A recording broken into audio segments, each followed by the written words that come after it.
Good afternoon, good evening. I'm not sure if it's evening or afternoon at this point. I am at Coffee and Poets, produced by S.A.Y.S. This is the 21st edition, located over at the Naked Lounge on 11th and 8th Street.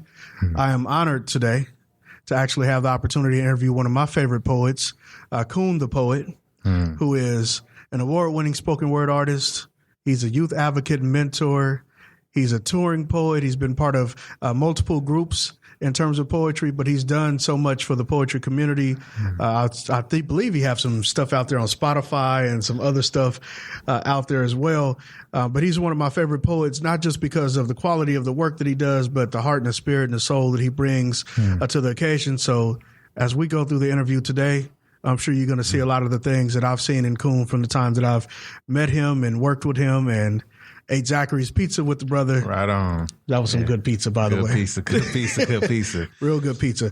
So I'm going to jump into it, and I'm going to start you with a real, basic question that you get all the time that you always answer at your shows.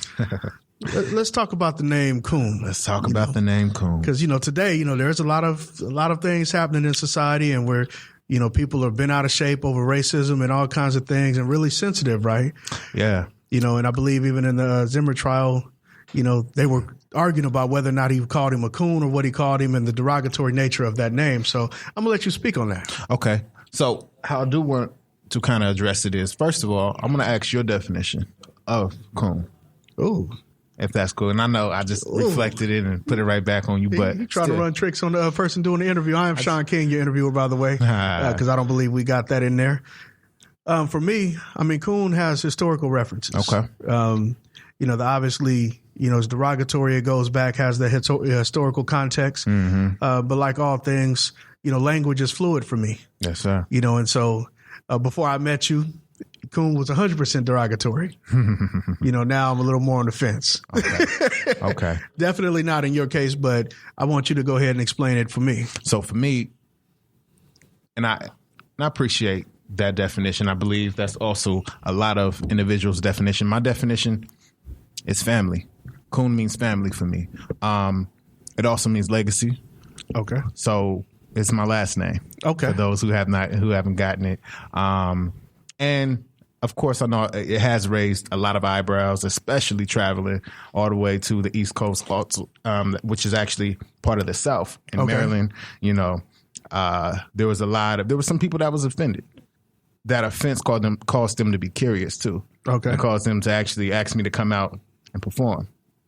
I felt like that was beautiful because it opened up the door and it set up a platform for me to be able to explain and do actually what one of my intentions and motives is when it comes to this work, and that's to raise the consciousness, and that's to break down myths and what we believe and what we think, and also like understanding that it's not about what the word meant to you or what you define it as. It's about intentions. Right. And so for me, like I said, it's my last name. It's a family name. And when I say Coon, the first thing I think about is my grandfather. Okay. His older brother, who's a reverend. My grandfather, who's a doctor. Okay. Spent a lot of years building esteem on our name. His older brother, who did the same thing. And they both proudly, Reverend Coon, Dr. Coon. I walked into the pharmacy with my grandfather, and mind you, this was my first time out there. I heard, "Hey, Cooney Coon," and I got excited. And I looked like I was getting ready to say what's up, and I realized she wasn't talking to me; she was talking to my grandfather. And so I believe it is. A name is not the name does not make, or the word does not make us, but we made the name. Okay. So after you've explained all of that, to people. Yeah. Do they just accept it wholesale? Is there still some trepidation out there? Do people still give you negative feedback and ask you questions like, well, why do you choose that name as your poet name, based on what you're trying to do? So the thing is, I've been told, why don't I just call myself X? And that's especially by my real revolutionary folk. They was like, you might as well just, put X on it. And I'm like, all right, right on. But what they don't know is my personal history with my name. And honestly, when I first found out the definition when I was young, when I was in middle school, when I found out what it meant to others or what it meant in the past historically, I did say, I told a lot of my teachers, don't call me that. I actually got into it with my PE coach back at Valley High School. I was in the gym. I was in the gym. He was on the other side of the gym, and he was like, "Young Coon," and I looked at him and I yelled back. Plus, I didn't really care for him anyway, and I was like, "Man, don't call me that." And then he said, and everybody stopped. It got real silent. Everybody was like, "Whoa." And then he was like, "Well, it's your name, isn't it?" And I stopped, and I couldn't argue back, like, "Yeah, it is, man." But then when I actually started diving into my own family history, you know, and learning from the fathers that came before me, you know, and learning the struggles, the pain, the blood, sweat, and tears put into our name, and building esteem for our name and pride for our name. And the fact that my great-grandfather was actually proposed to by his cousin to change the spelling of our last name. So some of my family actually did change the spelling. To what? To Koon. Oh, okay. And then I have some, and then there are some that spell it with Coons. Of my lineage, my great-grandfather said, no, instead I'm going to have kids, and they're going to put something in front of the name, and they're going to change the name that way. So I'm of that lineage. Okay. Yeah, so when you said you got into it with your PE coach, I thought you was going to come back and spree welling for a minute, but yeah, we had words. That was a different time. I was a different man. I wasn't a man at all. I was still, I was young. Yeah. So somewhere along the way from the time that you were you doing poetry at that time? Back in high school? Yeah. I was. So I actually started writing when I was 7 years old. Oh, okay. Wow. Introduced to poetry and writing rhymes by my father. Okay. That was one of his passions, and that was his attempt to kind of build like a stronger bond and connection between us, to kind of like mend what was broken between us. Because at that time he had just came back into our lives, into the household, because he had left for 3.5 years. And poetry, writing rhymes, that was our way of connecting. That was like the best language that we could ever speak to each other.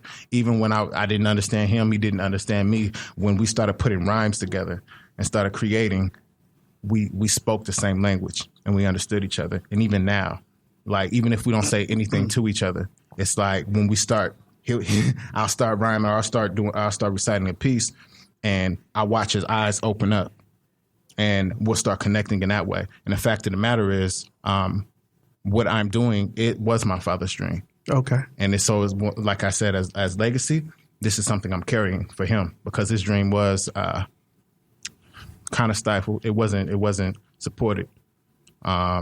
And I actually got the opportunity to experience what he actually went through when I went out to the East Coast, and I actually got to know his side of the family, my Coon side. Okay. And I got to see and I got to understand my father a little better. And I realized, like, probably midway in my journey, that I was actually walking in my father's shadows and his footsteps, and actually like walking the same route that he walked when he went back to the East Coast. It got deep. It got real deep. So let me back you up a little bit. Okay. So you said you were a different man, back at that time in high school. When I was younger, yeah. But you said you also started writing poetry at 7 years old. So you've been writing poetry consistently in rhymes. Mm-hmm. What was that content matter during that time frame? So, because I know you was an inspirational poet today. Okay. You reflect light and, positivity, and you come in and you rock the room. But if you were a different man, what was the content of the poetry at that time? So when I first started, especially, mind you, in high school and in middle school, it was like right after the movie 8 Mile came out. Okay. So it was during, like, for us, the battle rap era had just got started. Okay. So it was ciphers everywhere at school, the lunch tables, in the classrooms. And so, and I had poems that I would bring to the cipher until those got booed out. Like, real talk. Like, I was actually, one of my boys, he's actually doing this thing today. He's an MC, Apollo Cuts. Shout out to him. Okay. We were actually battling. Well, really, I just love doing this. I just wanted to recite. I'm like, oh, y'all hitting the beat? Yeah, let me get on. Freestyle Friday. All right. So, and then when I drink my poetic potion, I get a notion to be as deep as the ocean. And everybody stopped and they were listening. and they were listening to what I had to say, but who I was battling was like, oh, I'm about to eat him up. And so he went in and kind of like trashed everything I was talking about and was like, man, that's whack. And he started actually going, because at that time I didn't freestyle. Right. You know, and then. Because you said you came in with your poetry written for the cipher. Exactly. Okay. I'm with you. It got deep, man. And so after that, of course, my little small ego at the time, which I really didn't, it was small to begin with at the time. You know, my esteem and all that was real small. It was to the ground. But I went home and I stood in the mirror and I started just opening my mouth and speaking. And I just started practicing, if you will. Okay. And I really, at that time, what I would do, I would just channel my emotions. And whatever I was feeling, I would just spit it out. And then after I spit it out, I'll try to make it make sense later. And that's still like one of my creative processes to this day. Okay. So I went home and I actually like kind of premeditated this verse about Homeboy, which is my boy, and I went back and I battled him with that verse. But that actually started me freestyling. So yeah. So what point did you start making the transition from freestyle rap artist, hip hop, cipher, to spoken word, illegal tag team, if you will? So go ahead. So even in the midst of, all right, so because I know for the people out there, they really, because illegal tag team was just kind of thrown in the air. But so illegal tag team is my that was my spoken word duel. That's my family. That is my origin. But even deeper, my origin is illegal, which was my very first rap group or music group. We were a music group. We had a singer, but that was also kind of in a way my refuge for when and now I'm getting ready to take us to another place. When I first got out the hospital when I was 15 years old, that was like my therapy. We would come together. I had a karaoke machine and we would go out to my garage and we would rehearse and get ready to go to the studio. And we did. And that is what kept me, that is what helped me heal and, internally. So I do believe that it takes a little bit longer to heal emotionally and mentally and spiritually when wounded than it does physically. So, and I know I'm kind of talking about this out the blue, but we can go back to it and touch on it a little bit deeper. But when I was shot 3 times when I was 15 years old, they told me in 4 months, so the bullet actually hit my spine. They told me in 4 months my spine would heal up. So I was in a back brace for 4 months after I got out the hospital. Which I was only in the hospital for 10 days. Wow. Which is a blessing. And I have no problem with acknowledging that. And I know who did that for me. I know it was because of God that I'm still alive.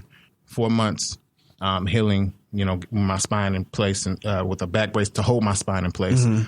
And then, in the midst of all of that, I'm 15 years old with my rap group, my boy Trouble, Lorenzo McNeil, also known as Trouble Sin. Right. And then my boy Sean Courier, which was a Caucasian brother who had a whole lot of flavor and a whole lot of talent. And we actually connected after, we actually all formed after I got out the hospital. And then we went to the studio. I'm in a back brace, the youngest, but at that time I looked the oldest because as you can see my size.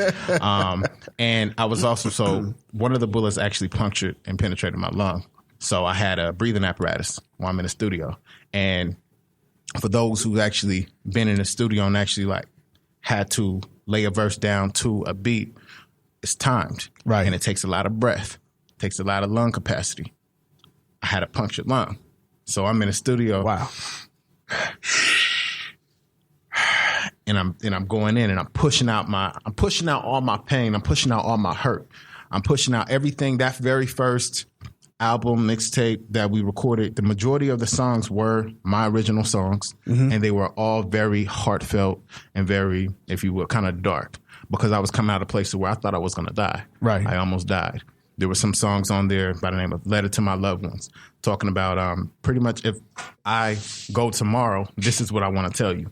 Because I didn't, at the age of 15 in March, I didn't believe I was going to make it to the summer. I didn't believe I was going to make it to my adult years. That's why sitting here at 26 years old is a blessing to me. And I know that and I acknowledge that, which is why I made so much of a big deal of it. Like each year that I have a birthday, I make so much of a big deal of it because it's that serious. Yeah, I mean, 10 years later, like what? Absolutely. This is a dream. This is one of those dreams I'm living. And you still have 3 of the bullet holes, the bullet wounds in you, right?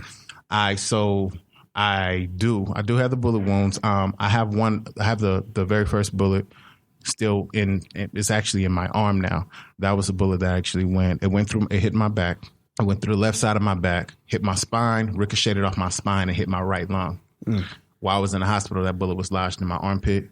Sometime after I got out the hospital, it moved to my arm, and it's been in my right arm for about for 10 years now. Wow. So yeah. So I'm gonna break it up a little bit and let you because yeah. So I'm gonna have you do a piece. Okay. Of your choosing. Of my choosing. You can pick something that's current, or you can go back to that time frame when you were in that place that you were in before. But let's let them know what Coon the Poet is, because we're talking. But let's give them something else too. Have you heard the story about the little boy whose life was saved by poetry? I mean, literally. Nursing himself back to good health, lyrically. One rhyme at the heavy line at a time with each verse. His pain was reversed, taking him one heartbeat further away from being a flat line, giving his back the embrace to keep a straight face in a crooked place. Trust me when I say it ain't so easy being a stand-up guy with a cracked spine, but he cracks a smirk. Because he has this outlet to let out this manufactured hurt, storing up pain to turn to peace, piecing together these fractured pieces like, man, these raps do work, rhythm and poetry, unwrapping the anger that kills off most of his species rapidly, rhythm and poetry at a rapid speed, driving him away from that darkness that hides in his back seat, rhythm and poetry, that shovel digging up that rubble that's buried deep, and so he goes deep. No time to waste to get rid of that toxic waste. Some would say he stole deep, but if only they knew the half. Because only 10 years ago, he couldn't move his bottom half. For a whole entire day, he lost his legs. But I guess he had some moves to make. So God felt fit to give him back. Y'all got to understand, for him, for me, this is more than just a hobby. This is a way of life. If I was not doing this, I probably would not have life. If I wasn't utilizing my gift, I'd probably be doing 25 to life. But at the age of 20, now 26, I write, I fight, I live, I breathe through my life support, the poetry. That's that fire. Is that right? That's that fire. All glory to God, man. Yeah. All glory to God. So I think the first time I saw you spit, we were over in Mahogany. Okay. That was back when it was the legal tag team. Yes, sir. You guys had the merchandise. Yes, sir. You had, I think you were selling everything. You might have had even illegal tag team bean pies and just all kinds of stuff. Going in, man. That was, when I look back, man, I almost want to really, not even almost, I do want to drop a tear when I look back at how everything kind of came about. And so to kind of back it up a little bit. So the tag team came from the music group Illegal. Right. So it was the bond that me and my boy had. And that also kind of came from me being in the hospital. I had a lot of family come see me. Some friends come see me. My boy Trouble was on punishment at that time. Teenagers. Mom's real strict, but I love her like an auntie. But he was on punishment. He called me in the hospital on the phone. He was like, and mind you, at this time, we weren't that tight. We really didn't know each other like that. We were just we were trying to formulate a music group. He was actually a friend of my brother's at the time. My brother kept telling him, like, yo, my brother really got heat. Y'all should make him a part of your rap group. And I'm like, I really just wanted to do poetry. Right. So I was like the poet kind of coming in, spitting a lot of deep, kind of emotionally conscious stuff. Okay. the young one. So we weren't that tight. We didn't really know each other. But he called me in the hospital and he was like, how you doing, G? And I'm like, man, I'm good. I'm trying to put on the front. Like, I'm all right, man. I'm good. And he was like, well, look, check this out. When you get out the hospital, we're going straight to work. We're going to the studio. You don't have to worry about anything. And if anybody say anything to you, I got your back. at that time, those words meant the world to me because loyalty was an issue. Right. You know what I'm saying? Like I realized like a lot of people weren't my friend that claimed they were. So hearing those words meant the world to me. But it was like, okay, at the end of the day, those could just be words. Mm-hmm. But it was when I got out the hospital, my boy came over with all his notebooks, and he was like, "Come on, let's go." I'm like, where we going? He was like, "Man, don't trip, we just rolling." So we ended up going to the studio, and he connected me with another friend of ours who became part of the group, and then another singer who became a part of the group, and it was just building from there. But the whole time, it was like what I would say is there's a lot of people that after going through quote unquote traumatic experiences, no quote at all, traumatic experiences and violent experiences and traumatizing experiences, they go through a state of depression right after that. I didn't have time for that because it was music, it was poetry, it was love, it was friendship. So that was our bond. So you had an outlet, that helps, most definitely therapeutic. So at that time I was 15. That's like 2005. Time went on. We continued to build a group. We laid down our first album. We're young at this time. We're starting to grow up.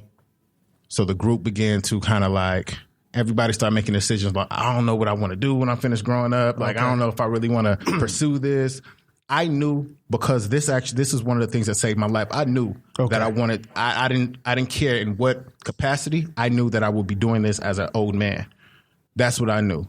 And I wanted to use my gift to support my family, to support my household, to raise my kids on.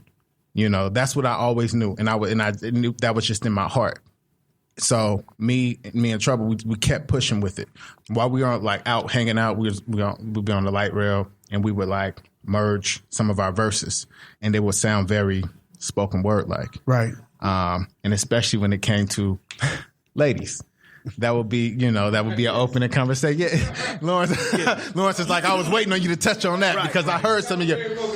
Right. So the thing is, too, the other part that connected us was the fact that coming into the group, we both had experienced heartbreak at the time at a young age, both of us. So a lot of our pieces were not necessarily love. I guess they could fall in the category of love pieces, but they were more so like heartbreak pieces, getting rid of that pain. A lot of poets get started that way too. Yeah, it's that passion. It's that passion that pushes it.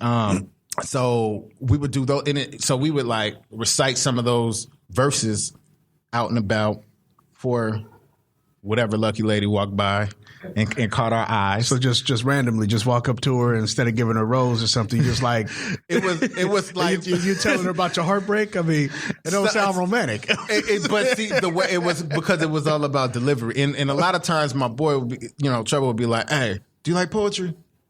And she'd be like, and whoever she was, yeah or no. Either way, whatever their answer was, it was like, but listen to my boy real quick. And he always put me on the spot. And I'm like, hey man, I really didn't, I was cool. I'm just sitting here getting some sunlight, and then he'll chime in, and then we'll kind of like almost that same kind of what, if you've seen us perform, that very organic feel, just kind of like very cipher-like. Now, were these women that you guys had an interest in? It would be like that. A lot of times it'd just be us making conversation, because we really like to just make conversation and making new friends. I'm gonna get off track a little bit. So how does that work? Say Trouble has an interest in this girl, and he puts you on first. Oh man! And she, she's digging you, not more than him. How does that work? How did it work? Because mind you, that was almost 10 years. That was almost 10 years ago. Right? I'm just asking a question because I don't. If I'm looking at somebody, I'm not going to put my boy on first. Like, hey, I got to take care of that. That's funny because we did have like a system, an unwritten system, an unspoken about system. Okay, it was kind of like whoever. If we, mind you, I'm speaking past tense. This was like 10 years ago. So you don't have a system today. I mean, my system is pretty much. I stand on my own too. But it would be if I find her attractive, or if you, a lot of times, and this is how the tag team was formulated, because we weren't going by the tag team at the time. It would be, and it always would be him initiating. Coon, you see her? You start, I finish. Tag team. Okay. Tag teams. So it would be like that. Mind you, we young. All right. So y'all don't judge us out there. I know it sounds kind of corny. I know it sounds corny, but it was real and it was working too. But nah. My man. Yeah, man. Y'all bringing out everything, huh? Okay. So it would be like that. You start, I finish. And it really would just be like a conversation, like, hey, how you doing? And it'd be like, so yeah, what's your name? So this is my boy Coon. I'm like, we're poets. We write poetry. What do you like to do? Whatever the conversation was. What I learned, honestly, a lot of those friendships that we started, even way back when, even if it started out on an attraction tip, a lot of those good friends are still friends to this day and supporters of the art that we did and the art that we still do. Nice. You know, so it started out in the malls and came to the poetry scene, in a sense. So started out at the malls. Yeah, the malls, the light rails. That's hardcore. Yeah, shout out to Arden Mall. That's pretty hardcore. Y'all kicked us out numerous times for being young and African Americans and wanted to hang out and have a good time. In Sacramento, where there wasn't a lot of places to hang out. Exact. Safe places at that. So you touched on a couple of things earlier. That's right. One of them that I want to touch on now is your creative process. Okay. Because, a lot of times, spoken word artists, right? You go out there, you hit the scene, you're doing your poetry. Uh-huh. People in the audience, they're inspired, but they're intimidated, right? So what is your creative process? Is everything that you write just a masterpiece, just right off the bat, or walk us through, what it's like for you? I have multiple creative processes. Okay. I do want to say this, and as I'm growing more mature in my art form, in writing, I can admit and I can say, like, I don't necessarily write my pieces. It is a spirit. It is very spiritual. Okay. And they are given to me. And I know these are God-given pieces. These are words that are placed inside of me that I have to deliver out and minister out. And I understand that. Or use to minister, if that makes sense. So a lot of times for some pieces, it actually does take a long period of time for me to write. Okay. One of my most popular, some may call it a signature piece. It is my signature piece. Anniversary, actually talking about the day I was shot, talking about that whole ordeal. That actually took about 3 years to write and complete. Wow. And I think it has a lot to do with my process, how I process things. But really, I don't like to force. Mm-hmm. I don't like to force anything out because, and I have done that, especially when you have deadlines. You have to write on the deadline, have to finish something by a certain time so you can go to the studio or so you can submit it to be a part of this article or whatever. I like to come out very organically and honestly and genuinely. Okay. And I want to make sure that I'm also kind of like a perfectionist when it comes to my craft. Okay. I like it to be perfect. I like it to have the right sound, the right passion behind it, the right word choice. I will go back and edit. And sometimes I do. This is another piece, another part of me. And I'll go ahead and share this. I normally don't, and I normally wouldn't, but I kind of like you, Sean. So, But I do a lot. Some of my editing takes place on stage, like in the moment, right? In the moment, nice. I'll be in a lot of times it has to do with my audience too. Okay. Whatever energy I'm feeling from the audience, or if I feel like I'm pulled to talk to a specific person, I might really direct what I'm saying to that person. And I might change a few words rather than say me, I might say you. Nice. Because I do understand and I realize that although I wrote it for me, originally to get the pain out or whatever out, I do know that there was hundreds, thousands, maybe millions of people going through similar things, going through the same thing. So as you're going through your creative process, at what point do you share it out? So do you share it as you're writing it, as you're working on it, or you get it to a point to where you're editing? Do you have people that are close to you that you share it with at that time?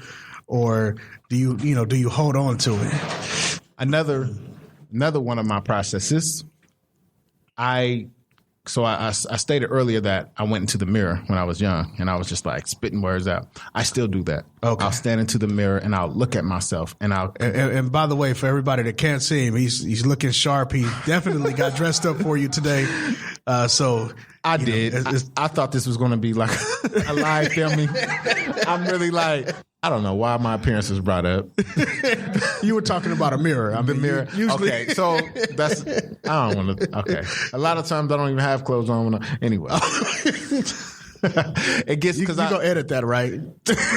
And we don't need to, because it gets, I'm going to be honest. Like, so there was a show that I did when I was out, and we're going to talk about this, when I was out in Baltimore, called The Naked Truth. Okay. Shouts out to Nova Gray, presented by Nova Gray. But it does feel good to get a little naked sometimes. And I feel like in order to really like see yourself, know yourself, for me, it's a spiritual thing. Even when I pray, sometimes I'll take everything off to really just be the way that I came onto this earth. Okay. You know, and be connected to the Father in that way. And but I do, you know, as I'm working out as well, like I'll work out and I'll be like kind of creating a piece at the same time. Okay. And sometimes I'll stand into the mirror and I'll look into my eyes more so. And I'll look into myself, because I like to dig deep inside myself and dig deep into my past, and really like, because I am on a mission to tell my full story.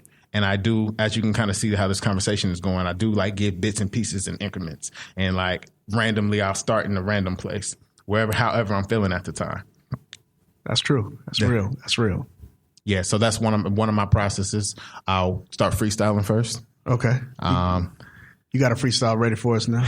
Do I have a freestyle already? Like, I don't even know how to answer that question. Like, 'cause if you're freestyling, it's not ready. You know, it shouldn't be ready. I was just testing you.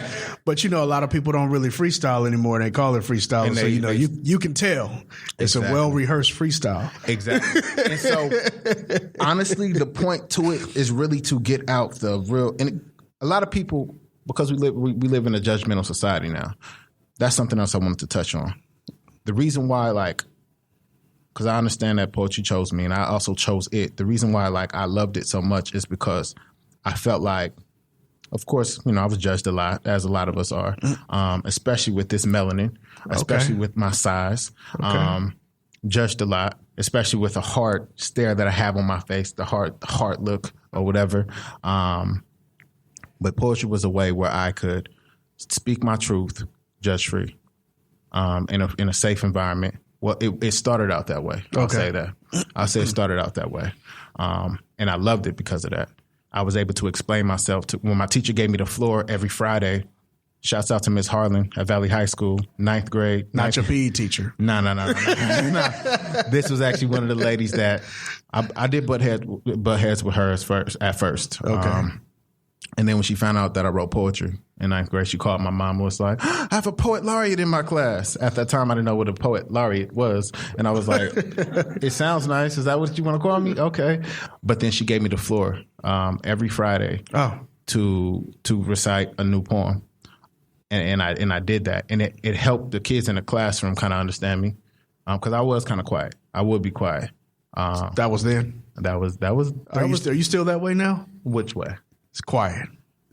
There will be times where I learned it's very important to sit back and soak up rather than put out all the time. So there are times where I'll be very quiet. And that's also part of my process as well, because I'm taking in everything. And also sometimes because we do live in a judgmental society, when things come out real organic and come out too organically, people will judge them. Right. And they're not really understanding where it comes from. Poetry was a way for me to explain where I come from, and where everything that is me comes from. Let's back up and get that signature piece, because I don't want to get too far away from that. And I know you mentioned that. I know. And I know some people may not have heard the signature piece before. So let's jump into that. Anniversary. I'm feeling scared like a baby lying in the nursery. This is the day of my anniversary. Of the first time that I had to be rushed to emergency. This is the day of my anniversary. Thinking about the bullets hitting my body is hurting me. This is the day of my anniversary. So if I act a little paranoid, just work with me. This is the day of my anniversary. March 1st marks the curse, the worst. The first time that I almost nearly marched to the hearse, I'm feeling it hurt. The bullets hitting my body, I'm thinking inside. Man, I can't believe that he shot me. I'm running through the house. I started to pause. I looked back. I could see my blood hitting the wall. I started to fall. My legs not working at all. My cell phone's ringing. I pick it up and answer the call. Bro, he shot me. Call 911. Then the phone slipped out my hands. My body was turning numb. I prayed to the Lord not to let me go. If it really was my time, you should have let me know. I would have got ready, packed my bags for the journey, or duck and dodged and avoided the gurney, because this is the reason why I'm twitching my eyes. All this drama steady bringing me trauma. I'm traumatized. I'm feeling scared like a baby lying in the nursery. This is the day of my anniversary. Of the first time that I had to be rushed to emergency. This is the day of my anniversary. Thinking about the bullets hitting my body is hurting me. This is the day of my anniversary. So if I act a little paranoid, please, just work with me. This is the day of my anniversary. A couple minutes passed. I knew I was going to die. I closed my eyes and got ready for the other side. I leaned against the wall, accepted my death, took my last breath, turned and looked toward my left. And there he was again with his finger on the trigger. Everything was getting dark. All I'm seeing is the figure. The second bullet's coming. I put my arm up to block it. Even though I'm feeling nothing, I knew I didn't stop it. Inside of me, I'm hearing my pulse. This ain't a joke. Every time my heart beat, blood came out of my throat. I thought it was all she wrote. But I guess she kept writing. Because as soon as I thought I was dying, I heard sirens. I'm feeling scared like a baby lying in the nursery. This is the day of my anniversary. Of the first time that I had to be rushed to emergency. This is the day of my anniversary. Thinking about the bullets hitting my body is hurting me. This is the day of my anniversary. So if I act a little paranoid, come on, King, just work with me. This is the day of my anniversary. I wake in the hospital, barely alive, barely can see, but still watching my family cry. I can't even speak. So everything I said, I had to write it down. Blood pressure was going up, which means I had to calm it down. I'm laid up, 3 tubes in my chest, 1 in my nose, 1 in my throat, and 1 in my neck. I'm feeling stressed. Inside, I'm dropping tears and I'm praying prayers because I know that life after the bullet, well, that's very rare. My mama's close to the bed. I can't hug her. I grab my little cousin's hand and tell her I love her. Look to my brother, and I begged him not to take revenge. Look to the Lord, and I asked him to forgive me for my sins. When the tubes came out, my first words spoken, Grandma, dying is the easy part, but living will leave you broken. But the more pain I was feeling, the more I was healing. And I didn't know it at first, but now the truth is revealing that I was brought on this earth and shot on this earth for a reason. I'd been through the worst, and I'm still on this earth, and I'm breathing. So whatever else happens can't be too worse to me than the day, my day, my anniversary. Wow. Boy, you say you 26. Yeah, Man. Just May 26th, July 17th. It's not that you look older. It's Okay. just that you have an old soul. Is that right? You know, it's like you've been here. You have a wisdom about you. You have a light about you that goes back.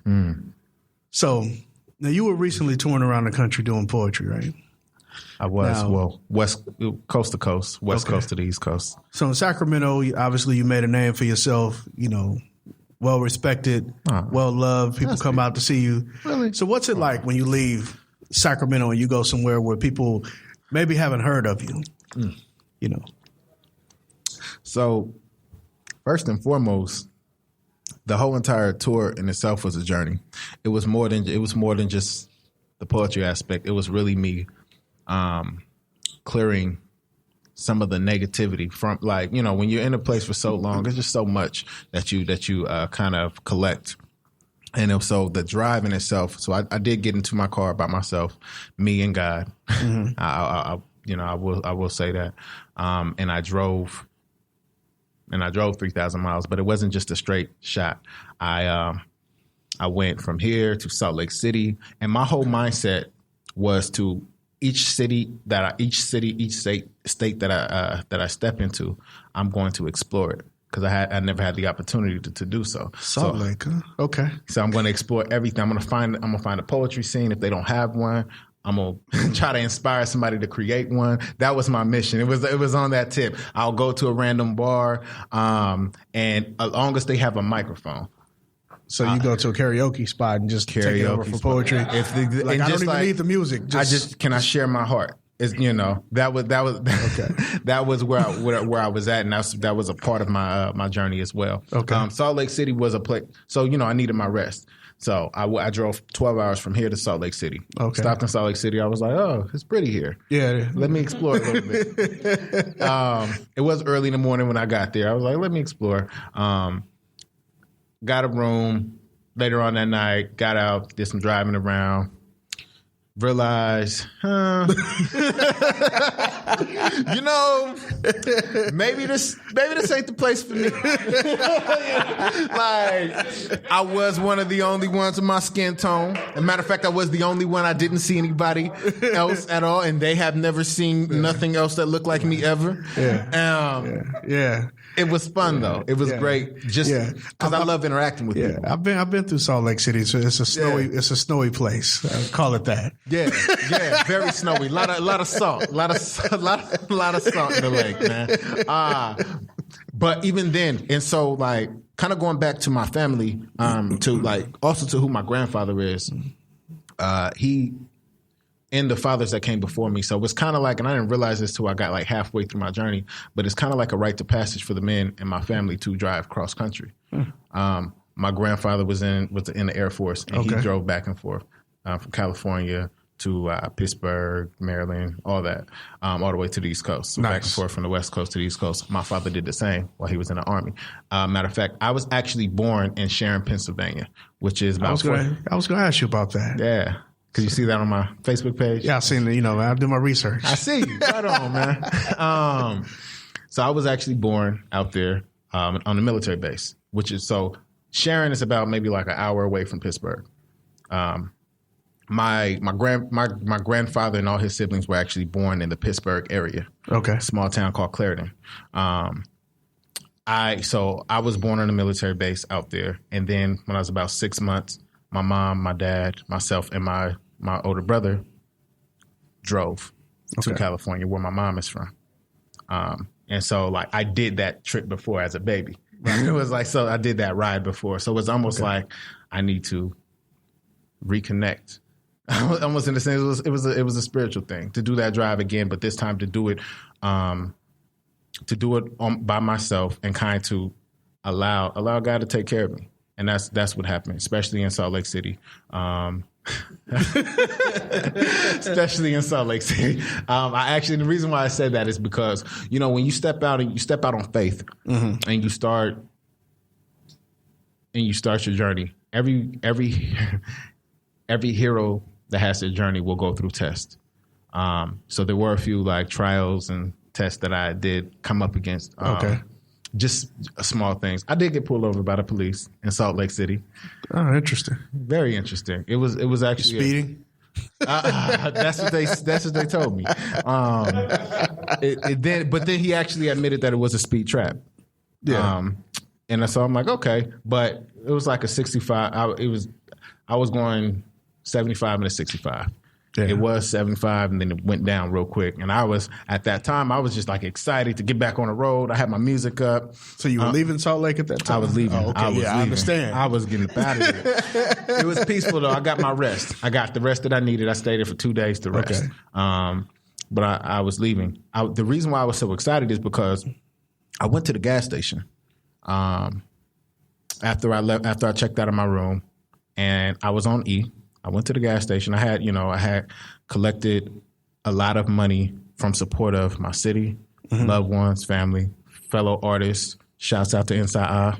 Okay. Who supported and dropped a few dollars. A penny is everything to me. Okay. So I did have I had enough in my account. But when I went to the gas station and tried to get some gas, came back declined. So I'm on E in Salt Lake City. I'm on E now at the gas station, and my card is declined. And I'm like, I don't know what's going on, because I just looked at my account and I had at least a few hundred. And that's when I knew that I was being tested again. stepped out. I went to my car. And immediately, I just started praying. But I said, no matter what, I'm going to show up to the battlefield. In other words, I'm going to continue to keep pushing forward. And as soon as I redirected my thoughts in that manner, I got a phone call. This is a fraud prevention service. This would go to one credit union. And they wanted to verify, because I was traveling, they wanted to verify my transactions. They got your profile. They're looking at you as Coon the Poet. Somebody's trying to use your card in Salt Lake City. I understand. I would be calling too. All of that. So, as soon as I verified my transactions, my card turned back on immediately. So I got my gas, and that's why I was so excited, and I was speeding, and I'm like, yo, this journey is real. Because, mind you, the hardest part was leaving. Okay. That was there was a lot of battles that I came up against. A lot of them were very, and I'll say this again, spiritual, because so my family, my loved ones, the ones that are closer to me or closest to me, I started getting a lot of pushback, a lot of people pushing away from me. Those last few weeks, last couple months really were probably like some of the loneliest. Okay. A lot of people were feeling like I was abandoning them and I was leaving them and I would never come back. And I would go out there and I would, whatever the dream is, I guess, start a family, start building up there, get famous, get discovered or whatever the case and never come back. And I'm like, where are y'all getting this from? Okay. That's what people do.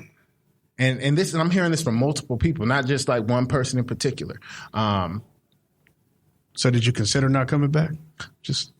My thing was, what I said was, because people kept asking me when am I coming back, and I kept telling them, well, God sends me back.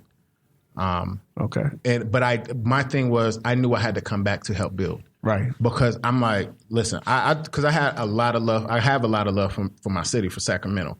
I bled in this city. I learned in this city. I grew in this city. I know the city like the back of my hand. And I watched a lot of beautiful things as well as some not so beautiful things take place in my city, which makes it all beautiful. But I know that there's a lot of development that needs to be done. So that was my goal too. I was, especially in the part of town I was raised in, which is South Sacramento.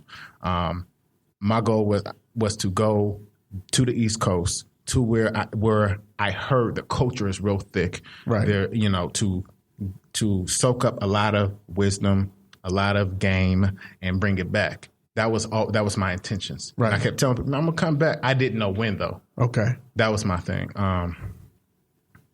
So yeah. So we're gonna take it full circle. So you started off with Legal Tag Team, illegal before that. You've been shot and bled in the city, right? Yeah. You've grown, spent some time in Mahogany and other poetry venues. You toured across the country. Yeah. And you came back, so now you just recently had a show, The Faithful Few. So how did that develop? And then I actually want to get one of your newer pieces before we wrap this thing up, because I think we're getting kind of close. Shouts out to The Faithful Few. Shouts out to one of the Faithful Few sisters of the crew came out to support Phoenix Divine. Clap it up for Phoenix Divine, yo. All right. But not truly and honestly, that just like her being here and being a representative, that is just showing the level of support of the collective. That is showing like everything that we kind of like stand for, unity, and so how that kind of came about. So Graffiti Blue, who I met maybe about 3 months before I left on my journey. So I believe like before, like I said, every hero's journey, before you actually cross that threshold and take that step out, you will have a meeting with a mentor. Okay. I believe he was one of my mentors, just somebody and he actually was just coming from the East Coast. And he just gave me some advice, some games, some tips for traveling. Okay. He was like, get a nice, decent hotel, cheap but decent. All you need is somewhere where you can rest, put your bags down, wash up, and go out and to an open mic spot. So that was something I took with me. Okay. He also warned me about not warned me, but he told me because where I met him, that was the stage I was in, the shedding the skin process. In other words, having to kind of let go of some things. some people, just a lot of things in order to move forward. Right. We kept in close contact verbally, through over the phone throughout my journey. And we would just call and just check in, and I would tell him about it. He spent time in DC. So he gave me some game about the DC scene. Okay. So, I talked to him about that and just different places, and just kind of kept me encouraged, vice versa, kind of kept each other encouraged, because we were like doing parallel journeys, opposite. Okay. East Coast to West Coast, West Coast to East Coast. When I got back, because he is about unity. He is about, bringing poets together, bringing art together. He's also very much about the main thing that I'm about, and that's delivering God's message, however that looks, creatively. Okay. So, and I do believe everybody that was connected in the Faithful Few was connected spiritually. So he did the gathering, met up with Phoenix Divine, Diva Cat, both at Luna's, I believe. Myself, met me before I left, Russell Cummings, Mahogany's, Big Stan, also Mahogany's, right? Destiny Robbins, Destiny the Diva Robbins. I actually met her at one of the feature that I had at Mahogany. Okay. That night, and so he gathered everybody together. We broke bread. We hung out. We started building. We fellowshipped as family. But and we all just brought to the table our artwork, our different worlds that we come from, our different backgrounds. The Faithful Few. The whole thing was a cipher. In other words, it was very organic. It was we kind of, there was little preparation. The most preparation was us writing our pieces and getting to know each other deeply, Okay. And that's still growing, and we're still building. But when we got on that stage, honestly, I told him, I don't know what God wants me to give. I truly believe that I will have my piece developed by showtime. I didn't know when though. I didn't have my piece written. I had so much going on that was blocking me creatively, blocking my inspiration. And so I was like, but he was like, and this is why I got so much love for Graffiti Blue, because he was like, I already know, come showtime, God is going to give you what he wants to give you for you to give to the people. I already know that. I know that you're a professional. I know that. And I was like, yo, I always, I've been in the habit of having to explain that process. That sometimes I don't know what piece I'm going to do, or even have a full piece written until showtime, until it's time to get on that stage. And then a lot of it would just come out of me. Nice. Yeah. Nice. Once again, I just shared a lot. I don't share that. I don't share that process with a lot of people. But so next week, I believe that you're one of the featured poets for the Mahogany 16th. I am. Oh yeah. Which is August 22nd over at Harlow's Cafe. So if you want to come see Coon the Poet, that's one of the places. I believe tickets are $10. For the people that want to come check him out. Right on. Mahogany 16th, that's Mahogany Urban Poetry Series, 16th year anniversary. So that's 16 consistent years of poetry and spoken word in Sacramento. Coon, in a lot of ways, cut his teeth at the Mahogany poetry scene. So I think it'll be real good to see you back on that stage and doing your thing for the 16, which is a big deal, because there's not a lot of poetry venues that last 1 year, let alone 16 of them. Urban ones, in Sacramento. So definitely. So what else do you have, real briefly? What else do you have coming up that you want the audience to know about?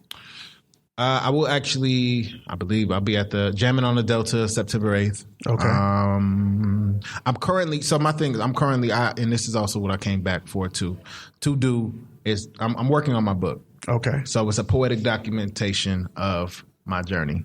It's entitled A Warrior's Journey, a dream chase and a purpose walk.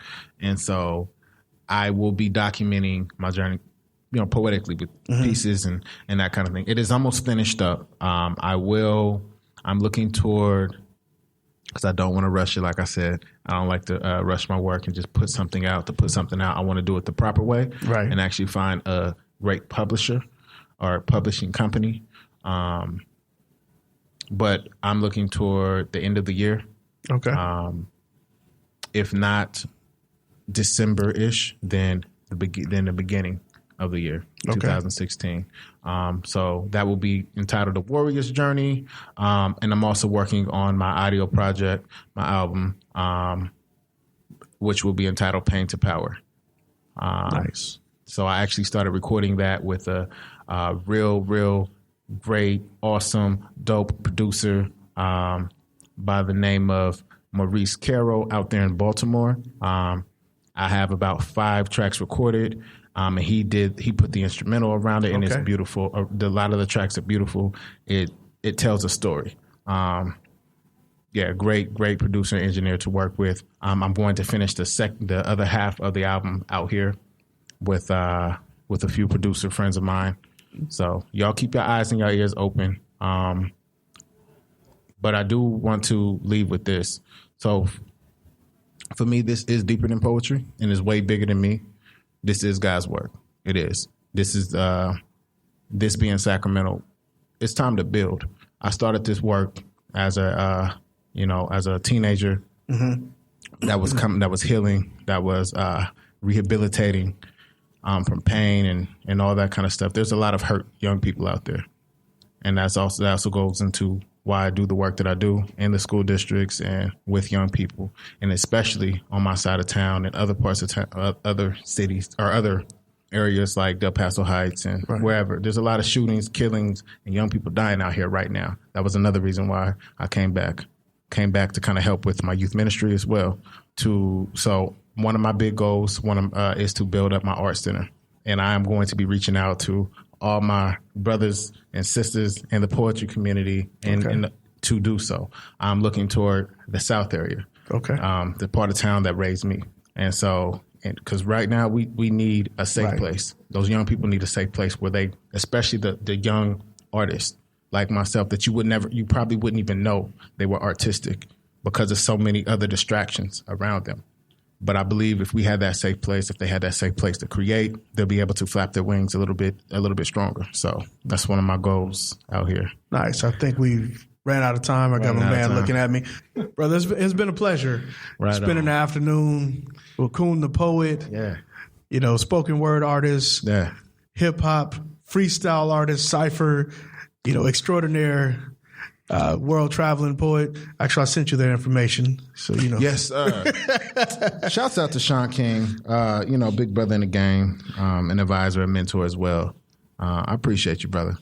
So you've been doing this thing for about 20 years, man. I think we're all really excited to see what the next 10 to 20 years look like in terms of your trajectory, in terms of what you're doing for the poetry community, but for the community as a whole as well.